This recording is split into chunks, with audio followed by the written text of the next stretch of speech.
All right, some of this information is just going to be basically almost a little bit of rambling kind of thing. It may not be anything you particularly want to follow, but it's some of the nitty-gritty details, okay? So when this bracket is welded, okay, the bead is run around this round spacer here by this ear. Okay, so on the other side, it gets extremely hot, and that, as it cools, it tends to warp it in, okay? And so what that does is that puts a twist like this in it, okay? Small one, but if you put a straight edge across here, noticeable. Same thing here. This weld bead here takes this tab and twists it in this way. Okay, so both of these tabs end up twisting in like this a little bit. So if you can see it, you can see where I clamp them in the mill and I machine this down flat. Okay, so that way, because depending on exactly, this is longer, so it would tend to creep in more, okay, than this one would. So I mill them both flat. That way the caliper bracket, these mounting surfaces right here, can mate up against that nicely. Okay. Once they're bolted on, they're really rigid and everything like that. But I don't want to have the clamping force on that bracket be what bends this down, because when it bends this down, that'll put a warp in the rest of the bracket.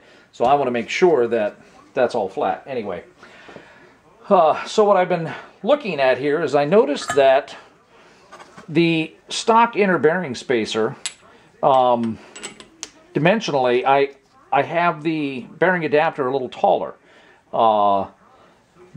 It's been years since I got the dimensions for this and everything, so I don't remember offhand exactly why I made it longer. It could be partly for more room for the seal lip.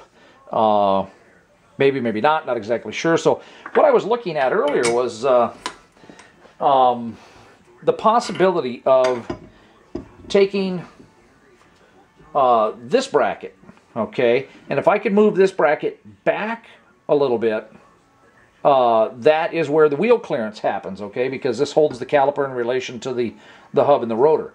Okay, so if this comes out, that's going to pull the whole caliper out and cut down on the wheel clearance, cause more grinding and bumping. Well, it's really close. It only takes an 1/8 inch wheel spacer right now. So what I wanted to see was, there's a valley in here, okay? Now, there's a high spot right here on this side. It's part of the casting. It's not really anything you could grind down or anything. It's been machined to that width. But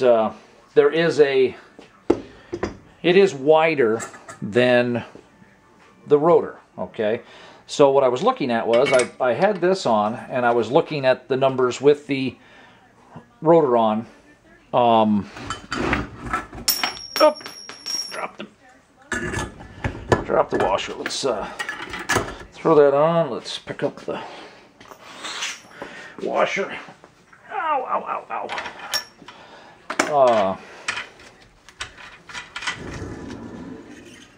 Okay.